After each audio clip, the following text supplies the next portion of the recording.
Welcome to Trailblazers and Titans with your host, Dr. Keith Haney. Trailblazers and Titans is your go-to podcast for insights, inspiration, and actionable advice from the world's most successful entrepreneurs and leaders. Each episode features in-depth interviews with industry pioneers, innovative thinkers, and business moguls who share their journeys, challenges, and strategies for success. Whether you're an aspiring entrepreneur, a seasoned leader, or someone looking to make a significant impact, this podcast provides the tools and motivation to blaze your trail and become a titan in your field. Tune in to learn, grow, and transform your vision into reality. My guest today, Victoria Rader, the founder of Why You Shine, a global recognized transformational speaker, featured in Forbes and seen on CNN, Fox, ABC, and NBC. A pioneer in quantum personal development, Victoria created innovative tools like MyGiftOffer.com, ME Journals, Empower ME, and Master ME apps. A multiple-time bestseller, award-winning author, and Broadway producer, she's also featured in the upcoming Zero Limits movie. Her work frees individuals toward fulfillment and prosperity. Her teachings have reached the moon through the Lunar Legacy Project. Victoria's mission is to help others to quantum leap their life by remembering and shining their light through love. Life-originated vibrant emotions. A vivid reader, traveler, and tennis player, and a dog lover, Victoria's greatest joy in life is her family. Above all, Victoria is clear that all that has been accomplished by her has simply been accomplished through her via God's infinite divine grace. We welcome Victoria to the podcast. Well, Victoria, welcome to the podcast. How are you doing today? I'm doing wonderful. How are you? I'm great. I'm looking forward to having this conversation with you. Me too. Me too. I love to ask my guests this question. What's the best piece of advice you ever received? You know, I've received so many powerful directives from so many people in my life that I have to ponder on that. And I think the one that comes in is the one I got from my grandma. I grew up in the former Soviet Union in Ukraine. Every summer, I went to the village to be with my grandparents as my parents were working. And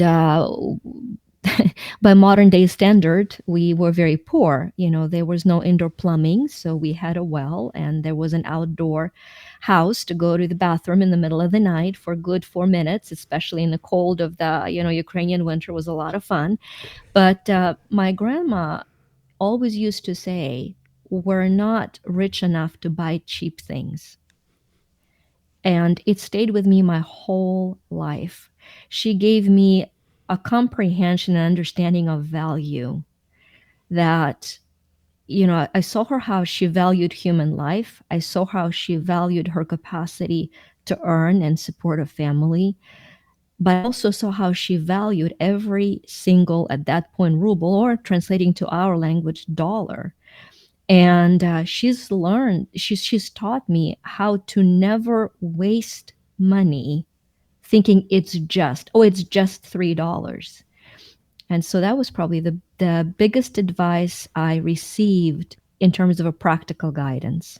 I love that. And that's so critical because we do tend to not make the best use of God's resources and take for granted so much that we have, especially in America. We easily take things for granted in America because we are blessed with so much abundance but it cracks me up because so many people have a scarcity mindset, even though we are blessed with so much abundance. I love the word that you just used. I knew this would be an aligned conversation because the spirit, I think, was present even before we met. And I just have chills as I say that. But the word for granted and taking things for granted, I think, is one of the greatest poisons that we have. Because think of it this way. We're granted the most immense gift. You see my guru, my master. I call him my quantum master because I understand the laws of quantum mechanics, and people are like, how can you be both a Christian, a practicing Christian, and understand energy? I'm like, because he's my quantum master. Who else has created the atom? Who else has mastered the elements? I just happen to understand a little bit more than, maybe somebody who's interested in it. But we are granted free access.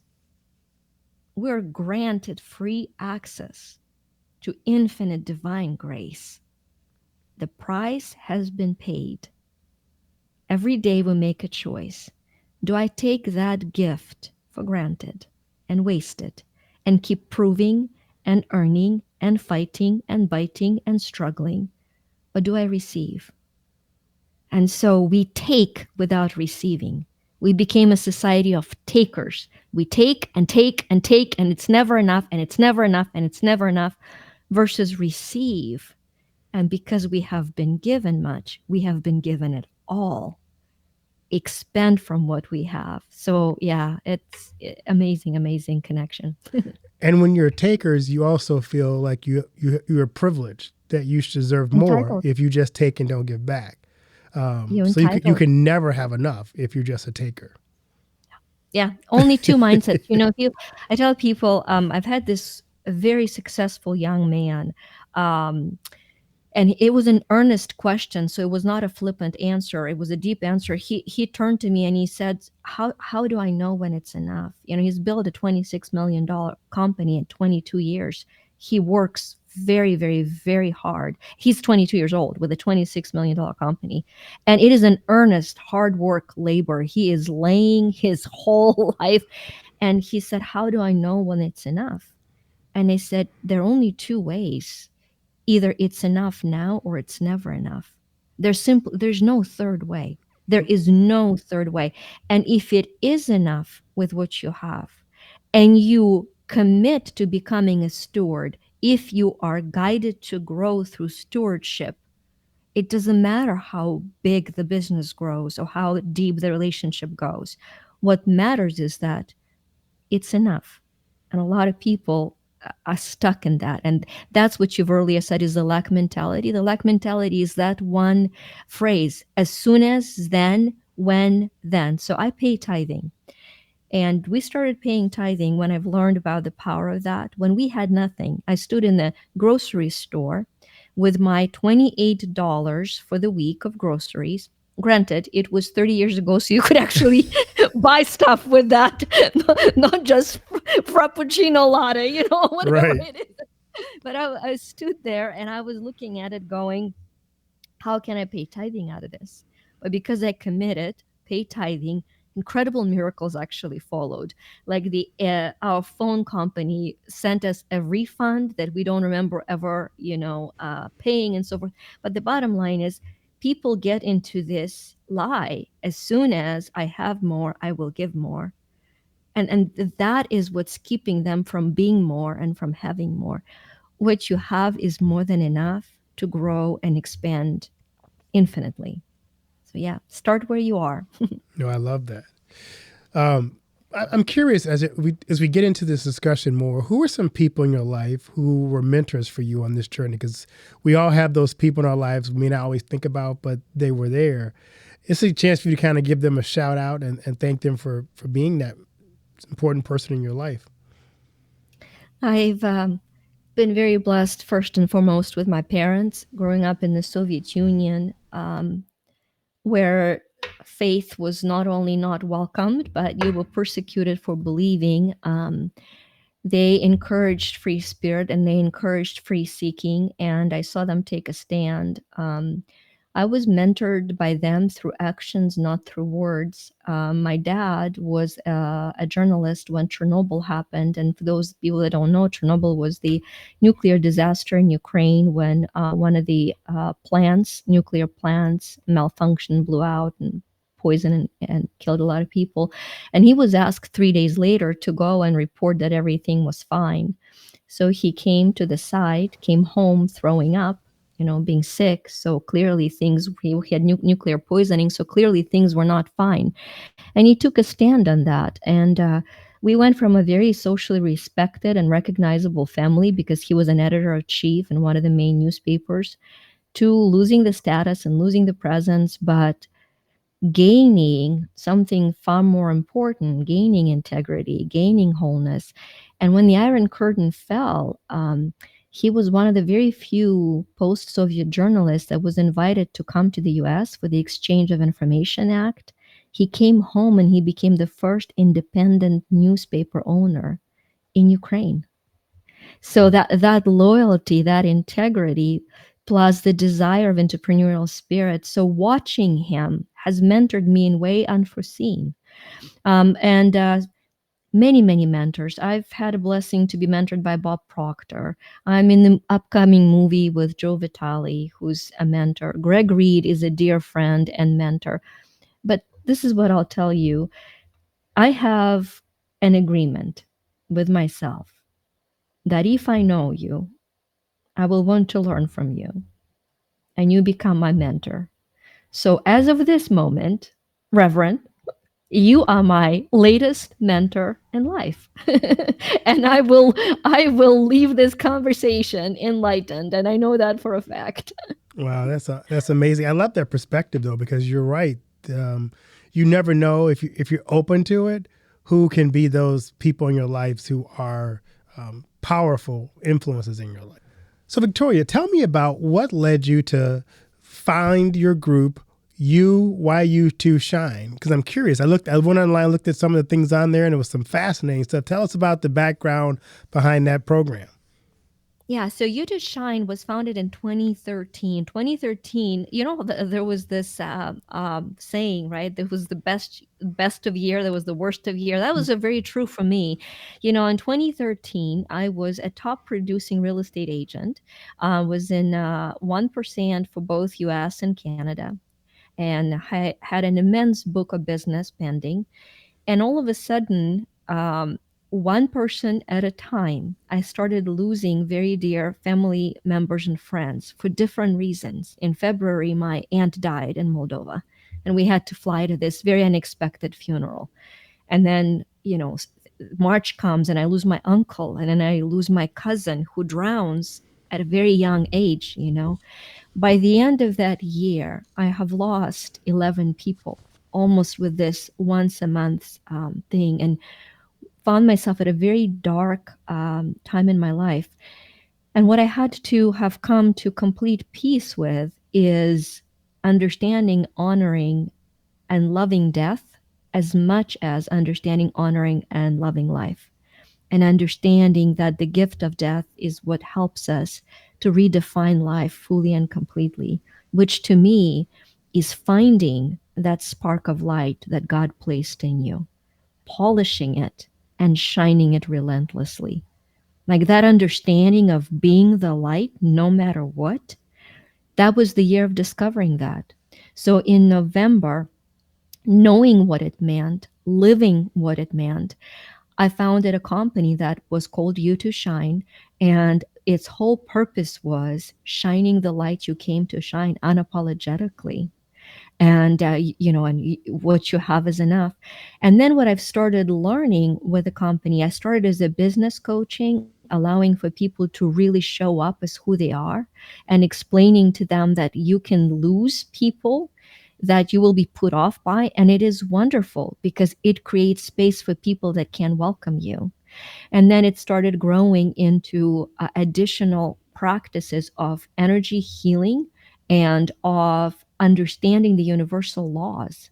And so I've brought past students and clients who have shifted their lives so significantly that now they became a part of this vision.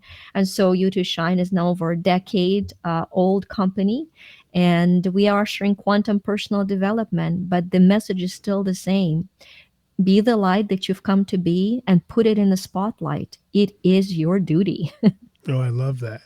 You've also created some other things, like some innovative tools like mygiftoffer.com and the Me Journals. Tell us about the Me Journals. Yeah, Me Journals. Listen, I can tell you very honestly and very upfront that every single product I've ever created is because either I or somebody on my team needed it and it wasn't available. So it was created. As I've mentioned, I've lost so many people. And what I've learned is that just because their body dissipates, their spirit does go on, and they do have messages for us, and you can communicate with people you love, and you can still convey to them things that matter to you. And so Hear Me Journal was born, journaling beyond the veil, which is a way to heal during a time of loss and continue closeness of conversation. We've just had some most tender stories. Usually this journal comes into person's awareness when they have just lost somebody or about to lose someone, and it never stops to amaze people about that timing. The one that I'm pouring my heart into right now, and now I understand why you and I had a little conversation. I said I know what I'll talk about is Worthy Me, and that is a journal that helps people to redefine their worth, because until you remember that you're worthy of God's love no matter what, you're going to come up with excuses to dim your light because you're unworthy. Yeah, English has an issue. We look at worth and worthiness, and yet the adverb is I'm unworthy, and that's where the confusion is. You are worthy of God's infinite love. You don't need to do anything. You're worthy of atonement. You don't have to do anything but accept and receive it. But it doesn't mean that you automatically qualify for all the incredible blessings. You can be unworthy of certain blessings, which does not make you unworthy of infinite love of God, which nothing limits. And that's the confusion that I see in people. And so, because we every day do things we're not proud of, we then say, oh, forget it, I'm unworthy. And I think it harms our Creator to hear that when we were deemed worthy of the ultimate sacrifice. And so those are the journals that we've created, and I absolutely love the work and the help that they provide. One that is very fascinating for me, I had a dream. It was a sacred dream. I will not be going into the depths of the dream. And that dream has changed someone's life so permanently. And I was praying over it, and I said, how come? What am I supposed to do with this after this? And so Dream Me Journal was born. And Dream Me Journal is there for somebody to learn how to allow God to speak to them through dreams, because that is the method he's used with all of his chosen servants. We don't dream because we haven't processed our trauma, so we relive the nightmares. We as humanity think prophetic dreams are unique. They're just one of the many ways for God to communicate with us, but our unprocessed trauma turns dreaming time into healing nightmares. So that journal takes you through 90 days of learning how to live a God given dream in your life, how to surrender your ambition to God sized dream through you. I love that. I'm on day 67 of third round. I love that. I want to go back to something you said as you started before we talked about the dream journal, the unworthy part. I always tell people, especially believers, that the lie that Satan tells you is that you're unworthy. And he keeps putting it in your ear over and over again. You're unworthy of God's love. You're unworthy of forgiveness. You're unworthy of Christ's sacrifice, because he needs you to believe that so you walk away from the amazing gift that God has given you. And so I love that you said that about worth. Our worth is not found in who we are, because we were created by God. We were an amazing gift of God. But Satan keeps telling you, you keep messing up. If you keep messing up, why would God love you? So I love that you remind people of their worth. Yeah. And that journal has very active practices, because we are conscious and subconscious being.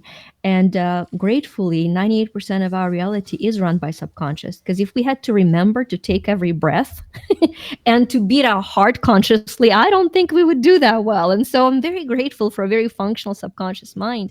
But it is in that subconscious mind that most of our limitations are stagnant, and so most of our journals tell you to go to, you've mentioned mygiftoffer.com, because what it does there is starts taking away for absolutely free layer upon layer of limitation of your subconscious mind. I love that. I looked at your places you've been. You've been on CNN, on Fox, on ABC. How has that kind of media exposure impacted your work and your mission? Well, I am an extreme introvert. And so for me, hiding home with great ideas is a form of heaven. And so I know there are people that are born to seek limelight, and I'm not one of those people. And so for me, I consider it as a sacred duty because I really believe in our products, both free ones and super affordable ones and expensive ones.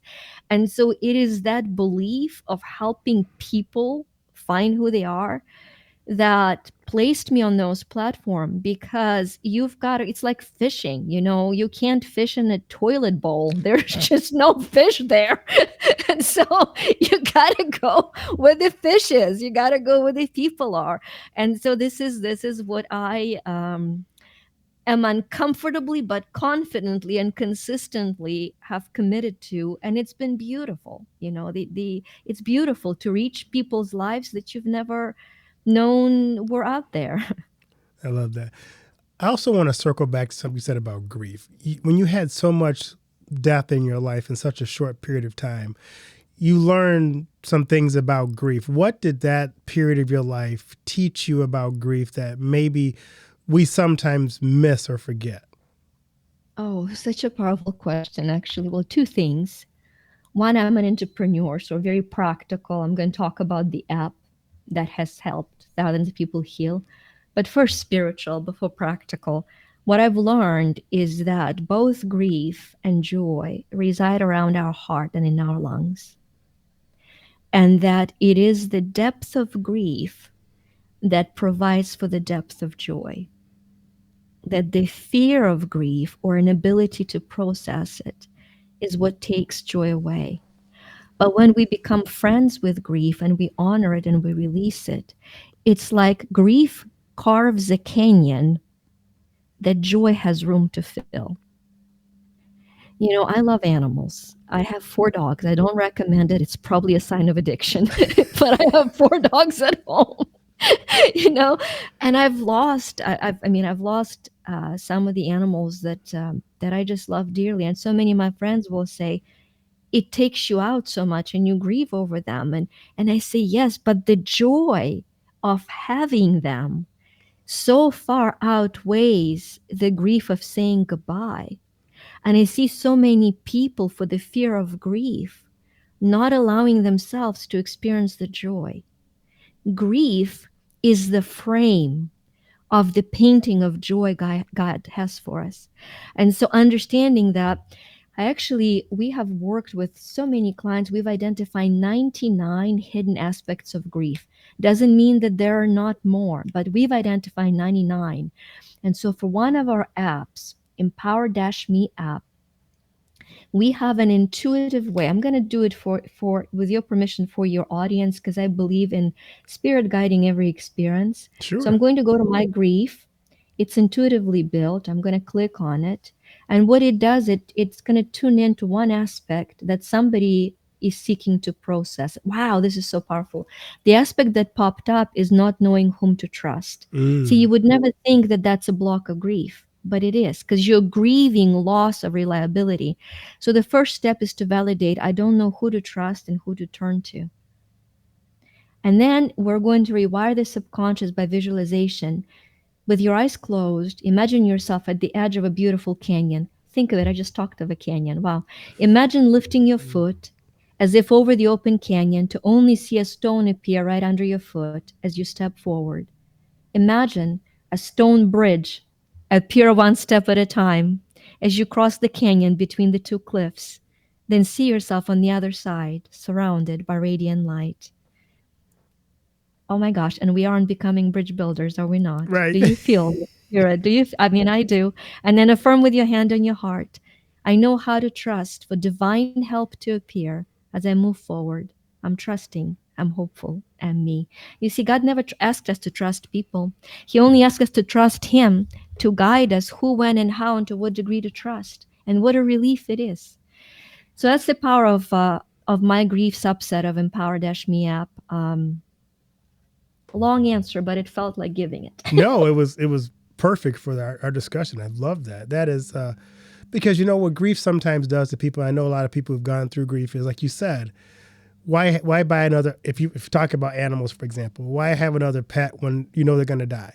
So we do that with people too. Why fall in love if that person's going to leave me? Why take that chance, that risk on this new job if I may get my heart broken? So we end up not living life to our fullest. And you talk about, optimizing your potential. If we don't take that step and hope and believe there's a rock there that God put in front of us, we just don't take the step. And so we end up being locked in or trapped in a situation where we never really truly reach our potential. That's very true. And, I think it's what you've said is that I think for a lot of people, it is the stepping into that abyss before that stone appears under your foot, and it's just it goes back to the beginning conversation. As soon as then, when then, if I've ever heard a limitation, that is it. It's that simple. When you hear your brain go into once then, as soon as then, just now. first first foot over the abyss now, and God does put a stone every time. It reminds me of that passage in Hebrews where it talks about faith is the substance of things hoped for. That's exactly the picture you painted with that bridge of, it's not faith to go, oh, look, there's a bridge here, let me walk across it. It's faith to know I don't see a bridge, but I'm still going to walk across. Yeah. It's amazing. It's amazing. It's very aligned. And then another aspect that comes in for grief is that you can't force it. You can't force the healing, but you can face the joy, and the joy is there through grief. Because when the deaths were happening, when my cousin died, we were very close. We were growing up as brother and sister because my brother is 12 years younger than me, and my cousin was only 2 years younger than me. And so I grew up with my cousin as a brother.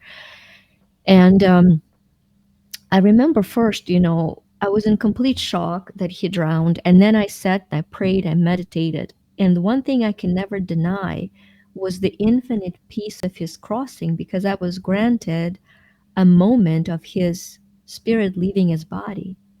And there was so much joy in homecoming. And so it didn't mean that I didn't grieve for me. I was left behind. I can't do things with him. But the joy surpassed the grief. And so I think that is something to remember, that it's not first grief, then joy. It's joy is consistent. Grief is temporary. Grief comes and goes, but joy is consistent. Yeah, I love that. So tell us about the upcoming movie you're going to be in, Zero Limits, and what can viewers expect from seeing you in it? Did you know what? This is so cool. Why? Because you know how people do. I I them people who teach people to have done vision boards and goal setting, right? But Right. there's like steps to this. You first goal set, and then you do vision boards, and then you pray, you manifest, and then you realize, wait a minute, what if I just ask every day, God, what is your will for me? And I'm not moving out of this chair until I know, and I'm going to implement it no matter what, no matter how silly the directive is. And so the Zero Limits is a series of events that led to that unfolding, and it's Joe Vitale's movie. He focuses on Ho'oponopono as one of the techniques of clearing, to live a beautiful life. But what made into that movie was an incredible journey of my nephew being born. My sister-in-law, and my brother found out that my nephew in utero was diagnosed with 5 heart conditions. So much so that at the time of his birth, there's a whole medical staff and a helicopter nurse in the room. And let me tell you, you don't want a helicopter nurse in your room. They're not there to fly the parents for entertainment. They're there, to collect the organs, heaven forbid, for transplant. I mean, it's just the beautiful thing for my sister-in-law also is that I don't think she was quite aware, because she was in pain. She was birthing. Um, and so what was happening, he was scheduled for his first surgery for severe coarctation of the artery, which prevents the blood flow to his body. in the first 48 hours. And so he was on medication to keep the artery open, and then they were going to go in and do this first minor surgery. And the doctor said, in some cases it autocorrects. And so there was a lot of prayer and fasting, and I was implementing incredible techniques I have learned throughout that year. You see, every year I set a goal, and that year was helping hands, healing hands, helping hearts. That was the beginning of the year. He was born in December, and it was through helping hands, literally through quantum touch, that his heart was healed, in addition to other modalities, in addition to all the prayer and all the fasting. And so within first 48 hours, we avoided the surgery. And then as the healing continued, he also had two valves that were not closing. One was 4 millimeters, one was 8, and he was scheduled for additional surgeries. And we've seen through God's grace and through all this skill that I've acquired, others acquired, and the power of prayer coming together, that over the first year of his life, every one of those have completely healed. His file actually says medical miracle, medical miracle. And I do one thing that I do want to say, because I have worked literally with hundreds of people where I had a privilege to witness miraculous healing, but also to know when a healing was crossing over. You cannot, we say you extend person's life. I personally don't believe that. I believe if it is God's will for life to be extended, he will bring people with skills to activate his will. But if his will for the child to for the his child for a person to go back home, no amount of those skills will redirect that. But what it will create is a sacred passage. And so the first step of faith is to dedicate the outcome with the same peace, and then to implement every skill you have. So I love that, and it's a reminder. I remember when I was a young pastor, and I would pray for somebody who was in the hospital or dealing with some kind of illness, if it's God's will. And I remember one lady said to me, "It's like, why do you pray that? It seems like you don't trust God." I'm like, "No, I do trust God, but it may not be God's will that your individual person gets healed. It may be the healing doesn't come on this side of our existence, but it comes on the other side. So we don't pray false prayers of God's gonna do this miraculous thing, because that may not be God's will for that person. God's will may say you've done enough. It's time to come home, good and faithful servant. yeah, yeah. And so people ask, well, if it's God's will one way or the other, why would you do everything you've learned? Why would you do that? And it's like, well, see, this is the trickstery, I believe, that people get trapped in. It's like, it is his will and we are his way. And he will always find those who will surrender their will to his for his way to happen. But because we are his way for that will to happen, we are becoming what he sent us here to become. He doesn't need us. We need the experience. It has changed me permanently, Right, Yeah. exactly. So you got so many different things, so many different apps going on. What's the next step in Victoria's journey? We're working on Empower Me app. It's my favorite project at all times and always, because it is one of the most affordable tools for people to shift out of any form of stagnation and start their healing, thriving, and shining immediately. The app address is empowerme.love. We got the .love. It's not .com. It is .love. I'm very Wow, that's proud of cool. that. It's empowerme.love. and and so the app has been around, and we're continually adding to it. So what we're adding to it right now is very innovative, and this is the first time I'm publicly speaking about it, by the way. I'm very excited. What I've learned is that, we've heard that laughter is the best medicine, but now there is actual clinical studies of both laughter yoga, when a person through laughing exercises releases the consistent issue they have and comes up with a solution. And there is the scientific explanation to that. Because what turns out to be, when you're stressed about something, you're stressed about the problem, your brain goes into beta brainwave. and it's very hectic, and it cannot receive. Spirit can't get through the closed door. Think of it that way. That brainwave of panic lacks peace. And so when we laugh, our brain actually relaxes and goes into theta brainwave, making it accessible to divine insight. And so the app, the newest addition to the app that we're putting in is going to be called My Solution Subset.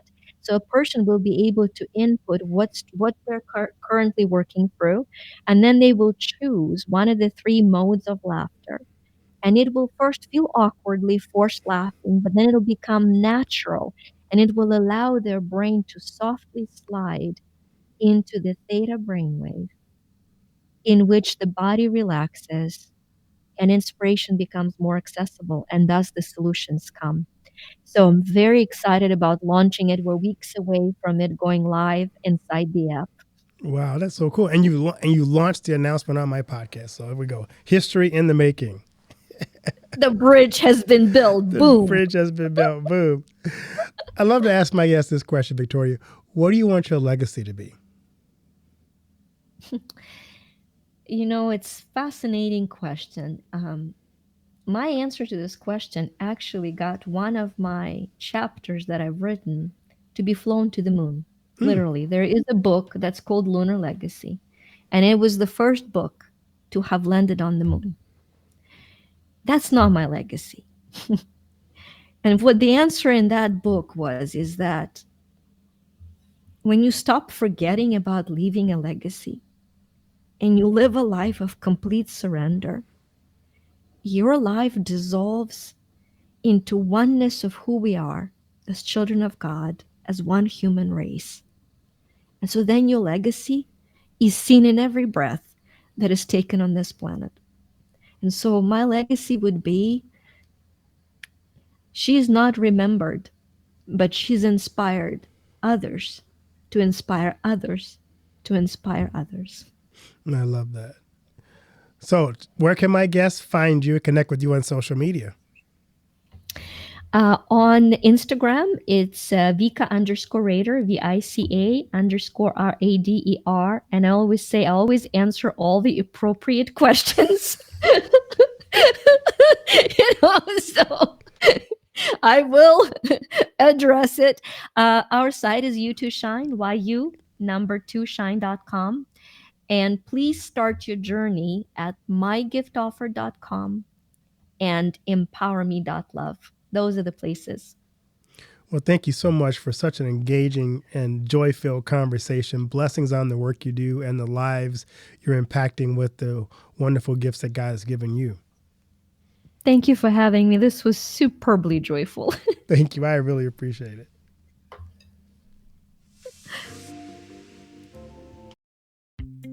Thank you for tuning in to this episode of Trailblazers and Titans. If you enjoyed our conversation and found value in the insights shared, please subscribe to our podcast and leave us a review. Your feedback helps us reach more listeners and continue bringing you the stories of the world's most inspiring leaders. Don't forget to follow us on social media for updates and exclusive content. Join our community of Trailblazers and Titans, and let's continue to learn, grow, and transform our visions into reality together. Until next time, keep blazing your trail and striving for greatness.